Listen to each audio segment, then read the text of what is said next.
Allah yang telah memperjalankan hamba-Nya Muhammad pada malam hari dari Masjidil Haram ke Masjidil Aqsa, yang telah kami berkahi sekelilingnya, agar kami perlihatkan kepadanya sebagian tanda-tanda kebesaran kami. Sesungguhnya Dia Maha mendengar, Maha melihat.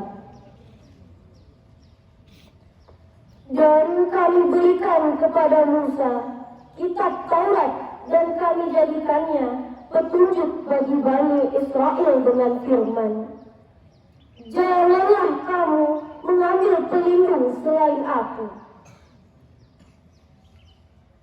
wahai keturunan orang yang kami bawa bersamamu. Sesungguhnya Dia adalah hamba Allah yang banyak bersyukur, ketetapan yang pasti terlaksana. Maha benar Allah dengan segala firman-Nya. Wassalamualaikum warahmatullahi wabarakatuh.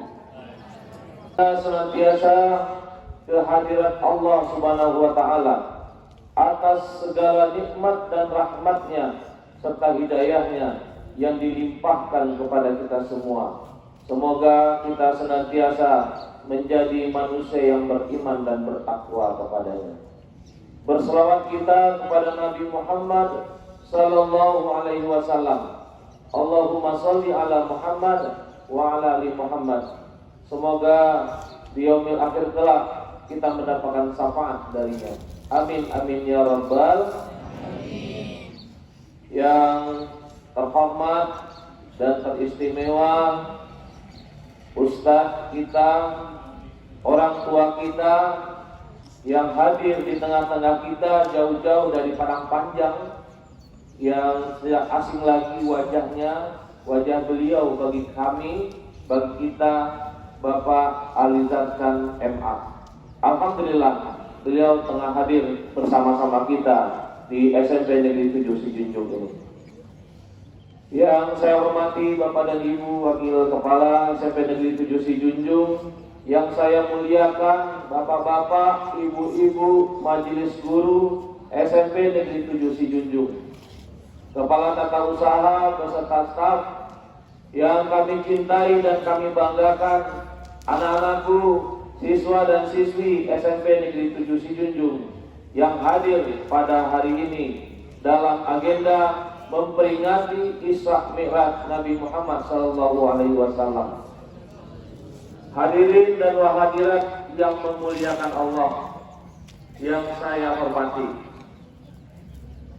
Pada hari ini SMP Negeri 7 Sijunjung melalui organisasi siswa intrasekolah bekerjasama dengan bidang keagamaan menyelenggarakan peringatan Hari Besar Islam, yaitu Isra Mi'raj. Dalam surat yang dibacakan tadi dapat kita ambil beberapa benang merahnya. Anak-anak Bapak, dari penggalan ayat tadi ada satu kalimat yang perlu kita pahami bersama, bahwa Isra Mi'raj ini hanya sebagian tanda-tanda kebesaran Allah yang diperlihatkan kepada kita.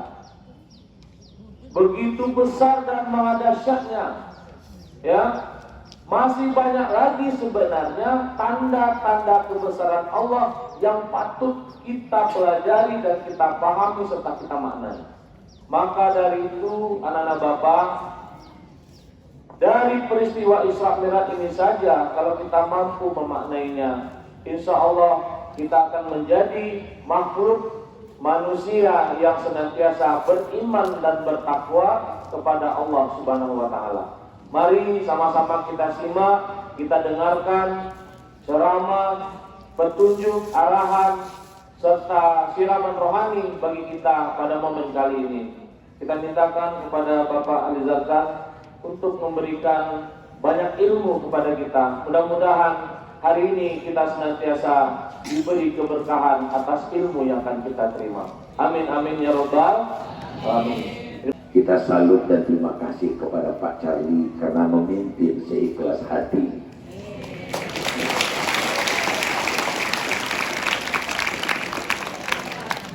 Dan hadirin, terutama Ananda, ada ilmu, ada mukjizat. Apakah itu ilmu? Nah, salah satu di antara definisi ilmu adalah suatu kemampuan yang diberikan oleh Allah kepada setiap manusia yang berkeinginan dan berkemauan untuk menciptakan sesuatu berdasarkan hukum sebab dan akibat. Itu ilmu.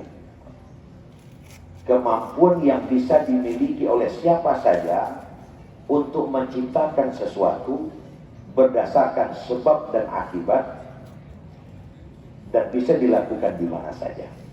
Itu adalah ilmu. Untuk memudahkan pemahaman kita terhadap ilmu ini, saya akan berikan contoh. Yakinkah Anda semua antara kerupuak jane dengan kerbau memiliki kaitan? Ya. Ada kaitan apa tidak? Apakah nama kaitannya? Nama kaitannya adalah kaitan sebab akibat, dan itu adalah ilmu. Disebabkan dan akibat. Disebabkan kerbau disembelih, disebabkan kulitnya dipisahkan, disebabkan kulitnya dibersihkan, disebabkan kulitnya dicuci lalu dikeringkan, disebabkan digoreng, akibatnya terjadi kerukuhan, itu namanya ilmu. Dan banyak contoh-contoh yang lain lagi. Umpamanya yang sedang saya pegang ini adalah mikrofon, sound system, ini mikrofon. Disebabkan besinya diolah, disebabkan dibawa ke pabrik, disebabkan disusun komponen-komponennya, akibatnya terjadi sound system. Itu adalah hubungan ilmu. Karena itu yang kita tuju. Nah, definisi mukjizat, mukjizat adalah suatu kemampuan yang diberikan oleh Allah kepada manusia pilihan. Nah, cuma Anda semua ikuti apa yang saya sampaikan. Mukjizat adalah suatu kemampuan. Coba. Yang diberikan oleh Allah kepada manusia pilihan untuk menciptakan sesuatu tidak berdasarkan hukum sebab akibat dan tidak bisa dipelajari. Semut jarak 10 meter di depan itu ada semut yang melintas di jalan. Kemudian semut yang melintas itu rajanya, ketuanya, atau komandan besarnya berpidato kepada seluruh anak buahnya. Semut itu terdengar oleh Nabi Sulaiman. Dan pidato raja semut itu ditulis dalam Al-Quran. Ya ayuhan numdukhulu masakinakum la yahtimanna Sulaiman wa junuduh wa hum la yash'urun. Apa pidato raja semut? Wahai seluruh anak-anak buahku, silakan secepatnya kalian masuk ke dalam lubang kalian. Sebab kalau kalian tidak masuk ke dalam lubang kalian, sebentar lagi Sulaiman dan seluruh bala tenteranya akan lewat di sini dan kalian akan injak, kalian akan kena injak. Wahum la yash'urun, karena seluruh bala tentera Sulaiman tidak menyadari kalau kita ada di sini. Perhatian, cepatlah masuk ke dalam lubang. Terima kasih. Nah, kata raja semut pada anak buahnya. Sulaiman mendengar. Kenapa Sulaiman bisa mendengarkan suara semut yang sekecil itu? Dan itu adalah mukjizat. Kalau kalian mungkin suruh semut itu dengan gigi-giginya telingo lagi. Itu adalah mukjizat. Itu juga kembali padahal perjalanannya begitu panjang. Coba Anda bayangkan. Berisra itu Nabi berangkat dari Masjid Haram Makkah ke Palestina, itu jaraknya 1500 km. Sebab Makkah dan Palestina itu jaraknya 1200. Kalau kita rinci dari Masjid Haram ke Masjid Aqsa itu sekitar 1500 kilo. Biasanya kalau jalan pakai kuda ataupun onta itu menelan waktu 30 hari. Dari Masjid Aqsa Nabi Mi'raj naik ke langit. Pertama, kedua, sampai langit yang ketujuh. Berapa pula jaraknya itu? Sedangkan jarak dari bumi ke matahari saja, itu berapa jarak bumi matahari? Itu 10 detik cahaya. 1 detik cahaya 300.000 kilometer. Anda sudah belajar kan? Sudah belajar belum? Udah, itu saja. 1 detik cahaya 300.000 kilometer kalilah 10. Itu jarak baru dari bumi ke matahari. Bumi matahari. Sekarang Nabi, langit pertama, langit kedua. Bumi dan matahari itu masih berada pada langit pertama, tuan-tuan. Bumi, matahari, tambah beribu-ribu planet, Merkurius, Venus, Bumi, Mars, Jupiter, Saturnus, Uranus, tambah beribu-ribu bintang. Anda sudah belajar itu baru semuanya di langit pertama. Karena Allah bilang pada zayyannas sama bil kawakib. Sesungguhnya langit pertama itu kami hiasi dengan bintang-bintang dan planet-planet. Itu baru di langit pertama. Sekarang Nabi langit kedua, bahkan sampai langit yang ketujuh. Berapa jaraknya itu? Tapi Nabi hanya bisa menempuh dalam 8 jam.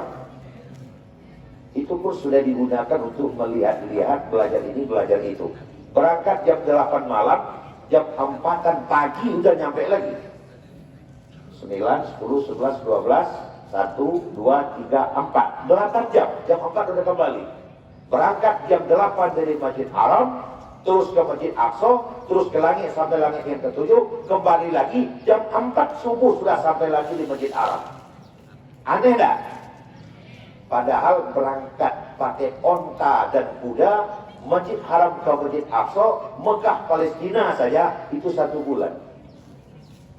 Tapi Nabi bisa melakukan itu, dan itu adalah tidak bisa dipelajari, tidak bisa diketahui. Nah, Anda sekalian,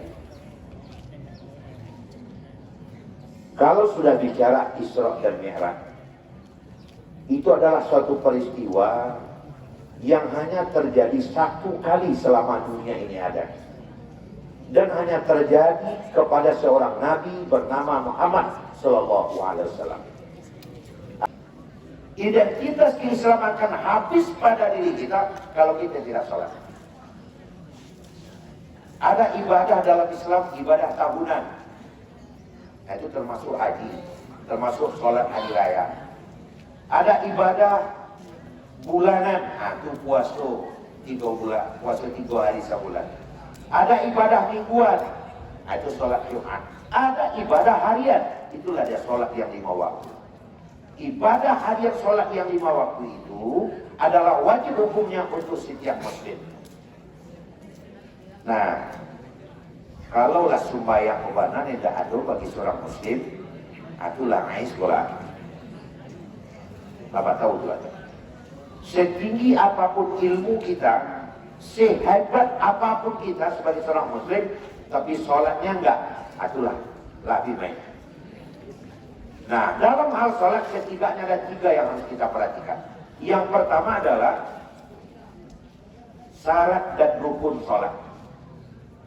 Saya bicara saja mengenai syarat dan rukun sholat. Pastikan gerakan dan bacaan yang kita lakukan di dalam sholat, yang kita baca di dalam sholat benar dan tepat. Nah, yang pertama. Pastikan bacaan dan gerakan yang kita bawakan di dalam sholat benar. Baru sholat waktu baca. Yang kedua, pastikan sholat kita itu kita laksanakan tepat waktu. Ada di ujung-ujung. Sebab ada sholat fawailun lil musallin. Dia sholat tapi masuk neraka. Kenapa? Lalai dalam melaksanakan sholat. Tidak kesembayang, dosa kesembayang adalah kesembayang saya kecah. Dan yang ketiga, pastikan sholat yang kita lakukan itu berpengaruh terhadap kehidupan kita. Karena sholat yang benar adalah sholat yang berpengaruh pada kehidupan kita. Tanha anil fahsya wal munkar. Sholat itu mencegah orang yang melakukan sholat itu dari pekerjaan keji dan munkar. Ada orang yang tanya sama saya, kenapa Pak Ustadz? Kalau sholat itu memang mencegah dari keji dan munkar, kenapa siang itu ya? Dia sholat tapi dia tetap berbunyi. Dia sholat tapi tetap sombong. Dia sholat tetapi masih tetap mengungkiri janji. Ya berarti sholatnya tidak bermanfaat. Nah, ternyata sholat itu ada namanya kerangka sholat, ada namanya roh sholat. Jadi sholat itu juga ada jasmani rohaninya. Apa itu jasmani sholat? Jasmani sholat adalah yang kita baca dan yang kita gerakkan. Itu baru jasmani sholat. Kalau hanya yang kita jaga itu yang kita baca dan yang kita gerakkan di dalam sholat, sholat kita hanya pakai tubuh saja. Rohnya juga harus ada agar sholat jadi hidup. Apakah roh bagi sholat? Roh bagi sholat itu adalah khusyuk dan ikhlas. Khusyuk, betul-betul kita konsentrasi melaksanakan sholat. Ikhlas, kita melaksanakan sholat hanya karena Allah Subhanahu Wa Taala. Semoga apa yang dia sampaikan dapat menjadi amal ibadah bagi kita semua. Dengan berakhirnya selama tadi, maka berakhir pula acara kita pada pagi hari ini. Saya sebagai pembawa acara, mohon maaf jika ada salah menjangkau. Terima kasih atas segala perhatian. Wabillahi taufiq wal hidayah. Wassalamualaikum warahmatullahi wabarakatuh.